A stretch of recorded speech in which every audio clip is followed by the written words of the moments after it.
Good evening friends, कैसे हैं आप लोग। आज हम लोग ग्लोबल हीट बैलेंस या जिसको कहते हैं heat balance of earth and atmosphere पे चर्चा करेंगे। यानी कि पृथ्वी के और वायुमंडल के ऊष्मा बजट पे आज हम लोग चर्चा करेंगे। तो सबसे पहले ये हम जानना चाहेंगे हम लोग कि आज से लगभग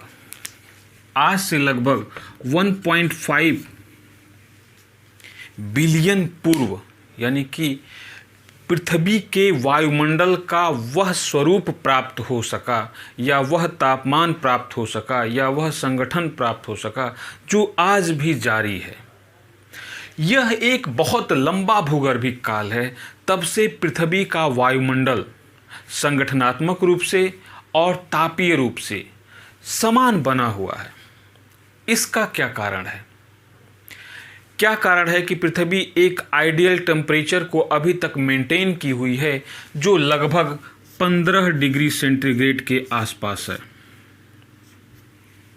और यह जीवन की उत्पत्ति के लिए एक आइडियल टेम्परेचर है। तो क्या कारण है कि यह टेम्परेचर पृथ्वी अभी तक बना के रखी हुई है या मेंटेन की हुई है? इसी पे हम लोग चर्चा करेंगे आज। यदि पृथ्वी जितना सूर्य से ऊष्मा प्राप्त करती है उतनी ही मात्रा में वापस अंतरिक्ष में न भेजे, यानी कि यह जितनी ऊष्मा प्राप्त करती है सूर्य से उससे कम ऊष्मा वापस करे अंतरिक्ष में, तो इससे पृथ्वी के वायुमंडल एवं धरातल का तापमान लगातार बढ़ता जाएगा और पृथ्वी धीरे धीरे गर्म होती जाएगी। इसके विपरीत यदि पृथ्वी सूर्य से जितनी ऊष्मा प्राप्त करती है उससे अधिक ऊष्मा का परावर्तन कर दे या उससे अधिक ऊर्जा का उत्सर्जन कर दे, तो पृथ्वी धीरे धीरे ठंडी होती जाएगी और इसका एटमॉस्फेयर या धरातल वास योग्य नहीं होगा, यानी कि हैबिटेट नहीं होगा, तो जीवन मुश्किल होगा। लेकिन एक लंबे भूगर्भिक काल से यदि पृथ्वी अपने वायुमंडल के तापमान को और धरातल के तापमान को संतुलित बनाए हुए है, तो इसका मुख्य कारण यही है कि पृथ्वी जितना सूर्य से ऊष्मा प्राप्त करती है उतनी ही मात्रा में सूर्य अंतरिक्ष में ऊष्मा को वापस कर देती है या परावर्तित कर देती है। लेकिन ये कई प्रकार से करती है। इसी मैकेनिज्म को यानी इसी क्रियाविधि को आज हम लोग देखेंगे कि पृथ्वी सूर्य की किरण किस तरह से या सूर्यातप किस तरह से प्राप्त करती है और पुनः इस सूर्यातप को कैसे वापस भेज देती है। तो यहाँ पर मैं अगर पृथ्वी का धरातल या वायुमंडल कहूँगा तो आप लोग समझ जाइएगा कि ये वायुमंडल जो मैं बोल रहा हूँ यह lower surface of the atmosphere यानी कि वायुमंडल की निचली सतह की बात कर रहा हूँ जो धरातल के पास रहती है। तो धरातल और वायुमंडल शब्द अगर मैं कहीं बोल दूँ इस तरह से तो आप लोग एक ही समझ लीजिएगा यहाँ पर कि धरातल का तापमान या वायुमंडल का तापमान, तो वायुमंडल का मतलब है lower surface of the atmosphere. ठीक है, तो हम लोग इस पर आज डिस्कस करते हैं कि यदि माना जाए ये हमारा सूर्य है और पृथ्वी जितना ऊर्जा प्राप्त करती है, जो ऊष्मा प्राप्त करती है, उसका 99.9% भाग सूर्य से ही प्राप्त करती है। दो अन्य स्रोतों से भी पृथ्वी का धरातल ऊष्मा प्राप्त करता है, हमारा वायुमंडल प्राप्त करता है, जैसे पृथ्वी के गुरुत्व से, ग्रेविटी ऑफ अर्थ, और रेडियो एक्टिव तत्वों के टूट फूट से। लेकिन इन दोनों की मात्रा बहुत कम होती है, इसलिए मुख्य स्रोत क्या होता है? यही सूर्य ही है पृथ्वी पर ऊष्मा या ऊर्जा का। तो अब यदि माना जाए कि सूर्य से जितनी ऊष्मा या जितनी ऊर्जा प्राप्त होती है पृथ्वी के वायुमंडल के ऊपरी सतह पर, उसको यदि 100 इकाई मान लिया जाए, यदि जो सूर्य से ऊष्मा प्राप्त हो रही है पृथ्वी के वायुमंडल के ऊपरी भाग पर, यदि उस कुल ऊर्जा को 100 इकाई मान लिया जाए, तो इस 100 इकाई ऊर्जा का 35% भाग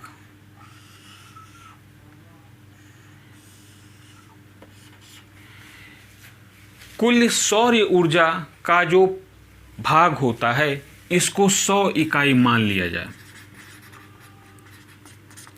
तो इसका 35 इकाई भाग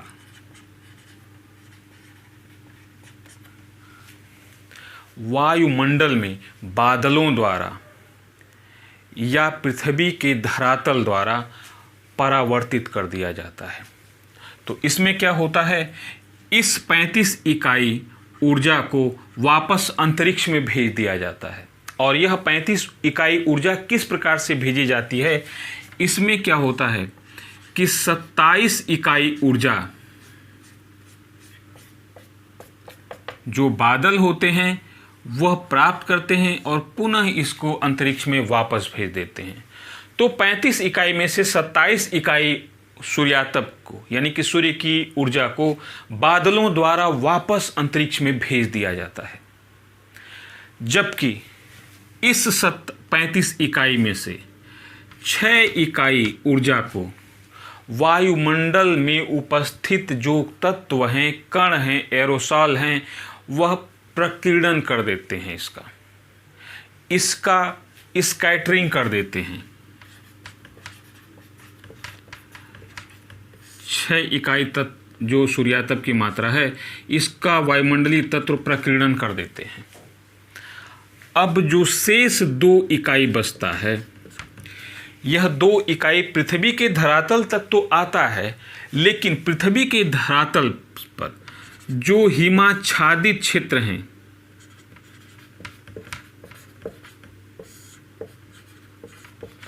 जो आइस कवर एरिया हैं, वो वापस परावर्तित कर देते हैं इसको। यानी कि यह 35 इकाई ऊर्जा सूर्यातप की मात्रा वायुमंडल को न प्राप्त होती है और न ही धरातल को प्राप्त होता है। यानी कि इस 35 इकाई ऊर्जा का न किसी प्रकार से वायुमंडल के ऊष्मन या इसको गर्म करने में और न ही धरातल के ऊष्मन या गर्म करने में कोई योगदान देता है ये। तो इस प्रकार यह 35 इकाई जो सूर्यातप की मात्रा है, यह वापस अंतरिक्ष में भेज दी जाती है। अब जो बचती है ऊर्जा, यह 65 इकाई ऊर्जा जो बचती है या सूर्यातप की मात्रा बचती है, यह वायुमंडल में प्रवेश करती है। इस 65 इकाई में से जो शेष बचता है, 14 इकाई सूर्यातप की मात्रा को बादलों द्वारा अवशोषित कर लिया जाता है। बादलों द्वारा इसका अवशोषण हो जाता है।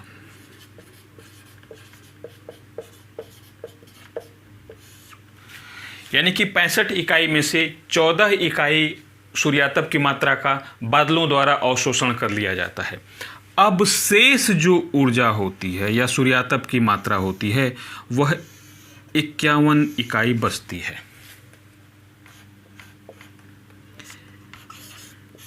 यह 51 इकाई सूर्यातप की मात्रा या ऊर्जा या ऊष्मा की मात्रा ही पृथ्वी को प्राप्त होती है। यह पृथ्वी का धरातल है और यह पृथ्वी का वो धरातल है जिस पे स्थल भी है और सागर भी है। यानी कि स्थल और सागर दोनों इसको प्राप्त करते हैं 51 इकाई ऊष्मा को। ये हमारी पृथ्वी का धरातल है। तो 51 इकाई ऊष्मा पृथ्वी प्राप्त करती है। यानी कि ऊष्मा वायुमंडल के ऊपरी धरातल पर चली कितनी थी? 100 इकाई। इस 100 इकाई में से मात्र 51 इकाई यानी कि लगभग आधा ही पृथ्वी के धरातल को प्राप्त होता है और इसके पहले ही 35 इकाई का वायुमंडलीय तत्वों एवं हिमाच्छादित क्षेत्रों द्वारा परावर्तन या प्रकीर्णन कर दिया जाता है और 14 इकाई ऊष्मा का बादलों द्वारा अवशोषण कर लिया जाता है। यह 51 इकाई ऊष्मा जो होती है यह पृथ्वी को प्राप्त होती है, लेकिन यह 51 इकाई ऊष्मा 2 प्रकार से पृथ्वी को प्राप्त होती है। इसमें जो 34 इकाई ऊष्मा होती है यह प्रत्यक्ष रूप से पृथ्वी के धरातल को प्राप्त होती है। यानी कि 34 इकाई ऊष्मा यह प्रत्यक्ष रूप से पृथ्वी के धरातल को प्राप्त होती है, जबकि 17 इकाई जो ऊष्मा होती है, जो 17 इकाई ऊष्मा होती है, यह पृथ्वी को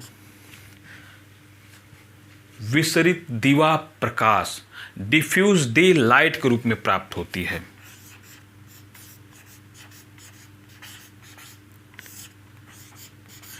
विसरित दिवा प्रकाश क्या होता है?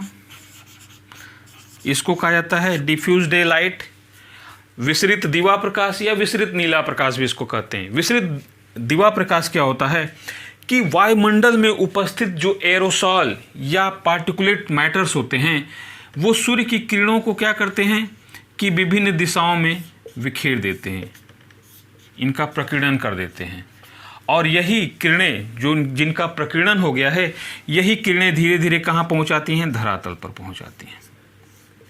तो इसे ही कहा जाता है विसरित दिवा प्रकाश। तो ये 51 इकाई ऊष्मा पृथ्वी को प्राप्त होती है, धरातल को पृथ्वी के। लेकिन यह 51 इकाई ऊष्मा भी दो प्रकार से प्राप्त होती है। इस 51 में से 17 इकाई विसरित दिवा प्रकाश के रूप में प्राप्त होती है, जबकि 34 इकाई ऊष्मा प्रत्यक्ष रूप से प्राप्त होती है। अब होता क्या है कि पृथ्वी इस ऊष्मा को प्राप्त करती है, लेकिन इसको अपने पास संचित नहीं रखती है। पृथ्वी इस प्राप्त ऊष्मा को भी वापस कर देती है, वायुमंडल को और अंतरिक्ष में भेज देती है।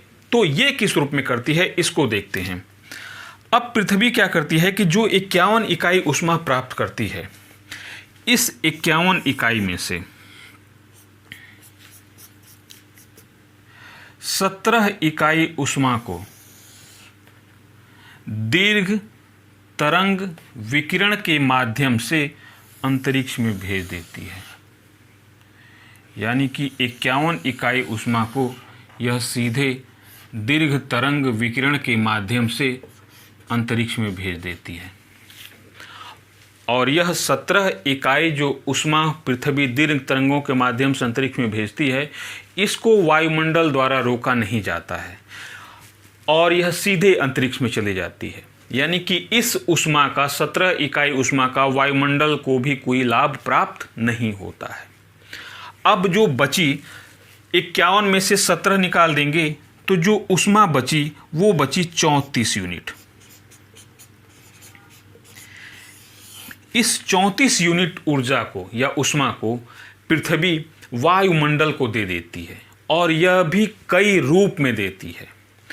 इस 34 इकाई में से जो 19 इकाई ऊष्मा है, यह पृथ्वी वायुमंडल को गुप्त ऊष्मा के रूप में देती है, लिटेंट हीट के रूप में देती है। और यह होता क्या है, वाष्पीकरण के दौरान यह गुप्त ऊष्मा वेपर में यानी कि वाष्प में संचित हो जाती है, वाटर वेपर में संचित हो जाती है। तो इस 34 इकाई का 19 इकाई गुप्त ऊष्मा के रूप में वाष्पीकरण प्रक्रिया के दौरान वायुमंडल को प्राप्त हो जाता है। इसमें से 9 इकाई ऊष्मा का, 34 में से 9 इकाई ऊष्मा वायुमंडल को पृथ्वी विक्षोभ एवं संवहन के रूप में प्रदान करती है। यानी कि 9 इकाई ऊष्मा विक्षोभ एवं संवहन, जिसको टर्बुलेंस,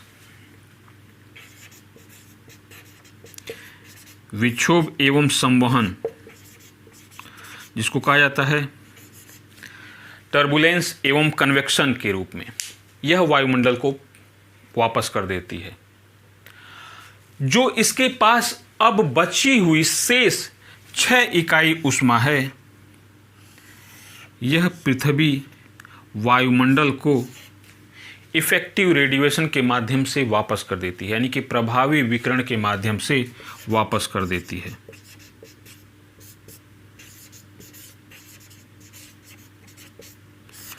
और इस प्रकार पृथ्वी जितना ऊष्मा प्राप्त करती है, उतनी ही मात्रा में ऊष्मा को स्थानांतरित कर देती है, या वापस या तो वायुमंडल को प्रदान कर देती है या फिर अंतरिक्ष में भेज देती है, और धरातल के एक संतुलित तापमान को बनाए रखती है। पृथ्वी के ऊष्मा बजट को तो हमने देख लिया कि पृथ्वी का धरातल जितनी ऊष्मा प्राप्त करता है उतनी ही, या एक तो ये लघु तरंगों के माध्यम से प्राप्त करता है, शॉर्ट वेव के माध्यम से प्राप्त करता है जिसको कहते हैं इलेक्ट्रोमैग्नेटिक वेव्स, परंतु पृथ्वी दीर्घ तरंगों के माध्यम से, जिनको कहते हैं इंफ्रारेड के माध्यम से वापस करती है। और ये कैसे करती है, ये हम लोग ने देखा था विकिरण के नियम में कि जो वस्तु जितना गर्म होती है उतनी ही छोटे तरंगदैर्घ्य में विकिरण करती है, और जो वस्तु जितना कम गर्म होती है वो दीर्घ तरंगदैर्घ्य के रूप में। अब हम आते हैं वायुमंडल में।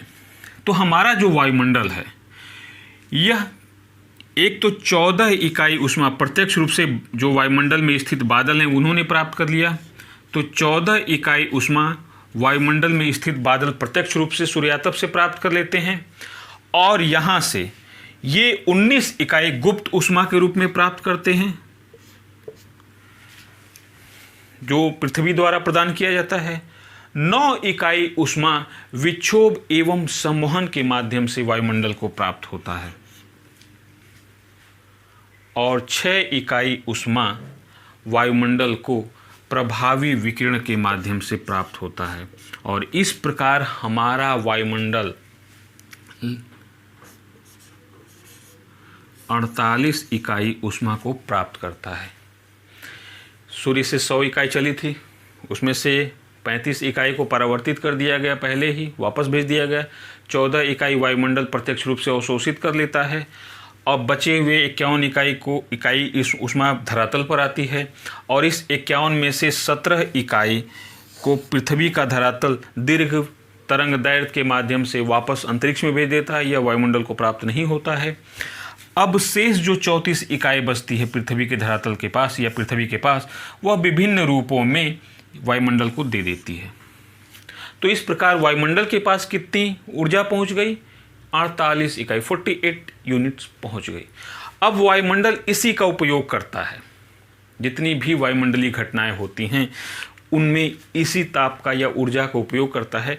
लेकिन वायुमंडल भी इस ऊष्मा को अपने पास संचित करके नहीं रखता है, इसे भी विभिन्न माध्यमों से वापस अंतरिक्ष में भेज देता है। तो इस प्रकार हमारी पृथ्वी और हमारा वायुमंडल जितना ऊष्मा प्राप्त करता है सूर्य से विकिरण के माध्यम से, उतनी ही ऊष्मा को वापस अंतरिक्ष में भेज देते हैं, और पृथ्वी और वायुमंडल दोनों अपनी ऊष्मा को संतुलित अवस्था में बनाए रखते हैं। तो ये हमारा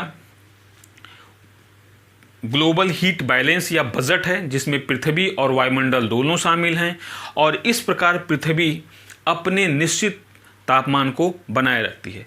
आप इस ग्राफ को ऐसे भी बना के समझा सकते हैं अगर एग्जाम में पूछता है, या एनसीईआरटी की बुक में दिया हुआ है उस फिगर को भी बना सकते हैं, लेकिन वो फिगर बहुत कॉमन है, तो आप इस तरह से बना सकते हैं बिल्कुल अपने हिसाब से कि कैसे। थोड़ा सा ये फैक्चुअल है बट इतना घबराने की ज़रूरत नहीं है, बहुत आसान है, बहुत आसान तरीके से मैंने समझाने की कोशिश की है आपको। तो इसको एक बार आप समझ लेंगे तो ये बिल्कुल आसान है, आपसे घबराने की कोई ज़रूरत नहीं है।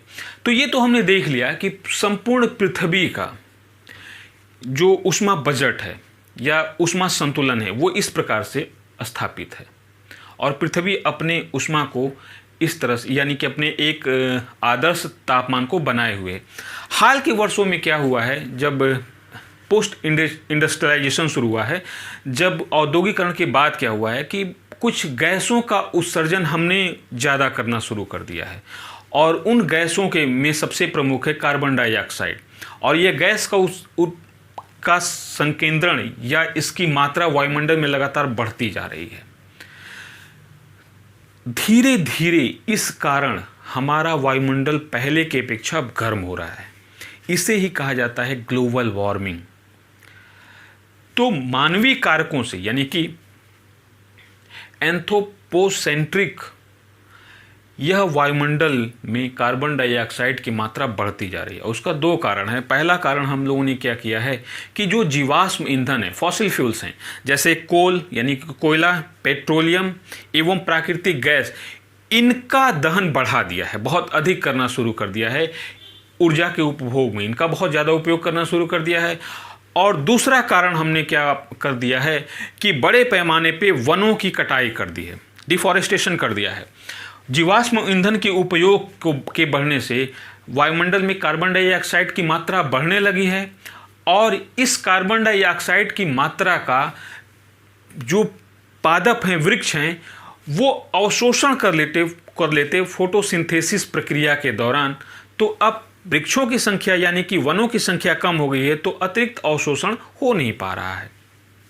तो इस प्रकार हमारे वायुमंडल में कार्बन डाइऑक्साइड की मात्रा लगातार बढ़ती जा रही है। और ये एक ग्राफ के रूप में देख सकते हैं कि जितना कार्बन डाइऑक्साइड हम उत्सर्जित कर रहे हैं, अतिरिक्त कार्बन डाइऑक्साइड उत्सर्जित कर रहे हैं, उसका 60% भाग महासागरों द्वारा या वृक्षों द्वारा तो अवशोषित कर लिया जा रहा है, लेकिन जो शेष 40% भाग है यह लगातार वायुमंडल में संकेंद्रित होता जा रहा है या संचित होता जा रहा है। और यह माना जाता है कि इससे हमारे वायुमंडल का तापमान पिछले 50 वर्ष में ही 1 से 1.5 डिग्री सेंटीग्रेड बढ़ चुका है। और वैज्ञानिकों का यहाँ तक मानना है कि आने वाले 1 से 1.5 दशक में ही पृथ्वी के वायुमंडल का तापमान यानी कि lower surface of the atmosphere का तापमान 1 से 1.5 डिग्री और बढ़ जाएगा।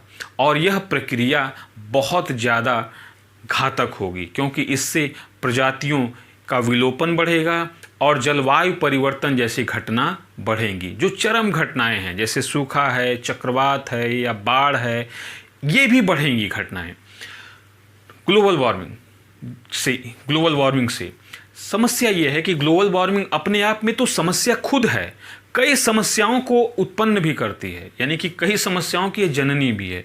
तो इस रूप में भी हम देख सकते हैं कि पृथ्वी के ऊष्मा संतुलन को मानव द्वारा प्रभावित किया जा रहा है और पृथ्वी जितना ऊष्मा प्राप्त कर रही है उससे कम ऊष्मा को यह वापस कर पा रही है। कुछ ऊष्मा वायुमंडल द्वारा अवशोषित करके अपने पास संचित कर लिया जा रहा है। और ये किसके द्वारा किया जा रहा है? यह कार्य किया जा रहा है कार्बन डाइऑक्साइड, जलवाष्प एवं मीथेन गैस द्वारा। बाकी अन्य गैसें भी हैं, लेकिन यही 3 सबसे मेजर फैक्टर्स हैं या बहुत महत्वपूर्ण यही कारक हैं या बड़े कारक हैं जो वैश्विक ऊष्मन ग्लोबल वार्मिंग के लिए जिम्मेदार हैं। तो हमने इस पर चर्चा कर ली। अब इसी में एक दूसरा सब टॉपिक है कि पृथ्वी पर अक्षांशीय ऊष्मा संतुलन कैसे होता है, जिसको कहा जाता है लैटिट्यूडनल हीट बैलेंस। अक्षांशीय ऊष्मा संतुलन किस प्रकार पृथ्वी स्थापित करती है। पृथ्वी हमारी लगभग गोलाकार है जिसको जियोड कहा जाता है, और यह पृथ्वी कहीं पर सूर्यातप या ऊष्मा की मात्रा अधिक प्राप्त करती है और कहीं पर सूर्यातप यानी कि ऊष्मा की मात्रा कम प्राप्त करती है। इसको देखने के लिए हम ऐसे देख सकते हैं कि जो भूमध्य रेखा है यह सूर्यातप की सर्वाधिक मात्रा प्राप्त करती है। यद्यपि पृथ्वी अपने अक्ष पे 23.5 झुकी हुई है, लेकिन आइडियल रूप से हम ऐसे ही बना के समझ लेते हैं। भूमध्य रेखा से जैसे जैसे ध्रुवों की तरफ बढ़ते जाते हैं वैसे वैसे सूर्यातप की मात्रा कम होती जाती है। और यह देखा गया है कि भूमध्य रेखा से 37 डिग्री उत्तर और 37 डिग्री दक्षिण, यानी कि यह 0 डिग्री अक्षांश रेखा है जिसे भूमध्य रेखा कहते हैं, और यह 37 डिग्री उत्तरी अक्षांश रेखा है और यह 37 डिग्री दक्षिणी अक्षांश रेखा है। तो यह देखा गया है कि यहाँ से लेकर 37 डिग्री उत्तरी अक्षांश से लेकर और 37 डिग्री दक्षिणी अक्षांश के बीच में सूर्यातप द्वारा पृथ्वी जितनी ऊष्मा प्राप्त करती है यह उससे कम ऊष्मा को परावर्तित करती है। यानी कि यह एरिया वैसा है 37 डिग्री उत्तरी अक्षांश से 37 डिग्री दक्षिणी अक्षांश के बीच कि पृथ्वी सूर्यातप से जितनी ऊष्मा प्राप्त करती है उससे कम ऊष्मा को परावर्तित करती है। और इसके विपरीत जो 37 डिग्री उत्तरी अक्षांश से ध्रुवों के बीच का स्थान है और दक्षिण में 37 डिग्री दक्षिणी अक्षांश से ध्रुवों के बीच में जो स्थान है यह जितनी मात्रा में सूर्यातप द्वारा यानी कि सूर्य से ऊष्मा प्राप्त करता है यह क्षेत्र उससे ज़्यादा विकिरण कर देता है या वापस कर देता है। इस एरिया को कहते हैं हम लोग सरप्लस एरिया और इसको कहते हैं डेफिसिट एरिया। इसको हीट सरप्लस एरिया कहा जाता है और इसको हीट डेफिसिट एरिया कहा जाता है। 37 डिग्री दक्षिणी अक्षांश से ध्रुवों के बीच और 37 डिग्री उत्तरी अक्षांश से ध्रुवों के बीच में। अब होता क्या है कि यहाँ पर जो सरप्लस हीट है, इस सरप्लस हीट को पवनों द्वारा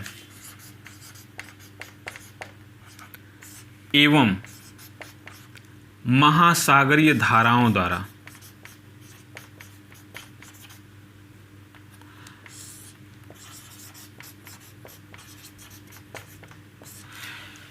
इस क्षेत्र से इस क्षेत्र में पहुंचा दिया जाता है। यानी कि पवनों द्वारा एवं महासागरीय धाराओं द्वारा ऊष्मा का एक स्थान से दूसरे स्थान पर स्थानांतरण किया जाता है। और वो कैसे किया जाता है कि इस सरप्लस वाले एरिया से ऊष्मा डेफिसिट वाले एरिया में पहुंचा दी जाती है। और त्रिवार्था एक विद्वान थे, उन्होंने बताया कि जो ऊष्मा का स्थानांतरण पृथ्वी के धरातल पर होता है, इस ऊष्मा के स्थानांतरण में पौने 75% ऊष्मा का स्थानांतरण करती हैं, जबकि महासागरीय धाराएं 25% ऊष्मा का स्थानांतरण करती हैं। और इस प्रकार पवनों द्वारा सरप्लस यानी कि ऊष्मा आधिक्य वाले क्षेत्र से ऊष्मा घाटे वाले क्षेत्रों में जो डेफिसिट एरिया हैं वहाँ पर ऊष्मा पहुँचाई जाती है। तो इस प्रकार से पृथ्वी के अक्षांश पर भी ऊष्मा संतुलन पवनों एवं महासागरीय धाराओं द्वारा किया जाता है। तो इस प्रकार हमने देख लिया ग्लोबल हीट बैलेंस को देख लिया, या ग्लोबल हीट बजट, जिसको पृथ्वी का ऊष्मा बजट भी कहा जाता है, और पृथ्वी पर अक्षांशीय ऊष्मा संतुलन भी देख लिया कि कैसे पृथ्वी पर ऊष्मा का अक्षांशीय संतुलन होता है। यदि ये माना जाए कि यहाँ पर जो surplus area, heat surplus area या ऊष्मा अधिक के क्षेत्र, अगर यहाँ से ऊष्मा का स्थानांतरण नहीं हो तो इस क्षेत्र का लगातार तापमान बढ़ता जाएगा, जबकि इस क्षेत्र का तापमान लगातार घटता जाएगा। तो यह पवनों द्वारा और महासागरीय धाराओं द्वारा इसका ऊष्मा का स्थानांतरण करके एक संतुलित तापमान को बनाए रखा जाता है। तो फ्रेंड्स, हम लोग आज इसको देख लिए क्लास में अपने ग्लोबल हीट बैलेंस। अब हम लोग थोड़ा सा इस टॉपिक पे चर्चा करेंगे कि एग्ज़ाम आ रहा है और बहुत से स्टूडेंट को इस बात का स्ट्रेस रहता है, या बहुत ज़्यादा लोग इस तनाव में रहते हैं कि प्री कैसे पास किया जाए, क्या रणनीति अपनाई जाए इसके लिए, और कौन सी बुक फॉलो किया जाए या कौन से नोट फॉलो किया जाए, या किस नोट को पढ़ा जाए, कैसे तैयारी की जाए कि प्री पास हो जाए। तो बिल्कुल घबराने की ज़रूरत नहीं है, इस विषय पे हम लोग चर्चा करेंगे और कुछ मैं टिप्स दूंगा आपको। अगर उसको फॉलो करते हैं तो मुझे पूरी उम्मीद है कि आपके लिए प्री कोई समस्या नहीं रह जाएगी। आप बहुत कम समय में कुछ ट्रिक को फॉलो करके प्री को अच्छे से सिक्योर कर सकते हैं या प्री एग्ज़ाम को पास कर सकते हैं। तो आज इसी टॉपिक के साथ अपने लेक्चर को मैं समाप्त करना चाहूँगा, और आपसे रिक्वेस्ट है कि अभी तक आपने अगर चैनल को सब्सक्राइब नहीं किया है तो चैनल को सब्सक्राइब कर लीजिए, बेल आइकन भी प्रेस कर लीजिए ताकि हर लेक्चर की नोटिफिकेशन आपको मिलती रहे और आपकी पढ़ाई स्मूथली चलती रहे। और इसके साथ ही आप लाइक एवं शेयर भी कर दीजिए। तो फ्रेंड्स, आज हम क्लास को यहीं छोड़ते हैं और मुझे उम्मीद है कि आप लोग पढ़ाई जबरदस्त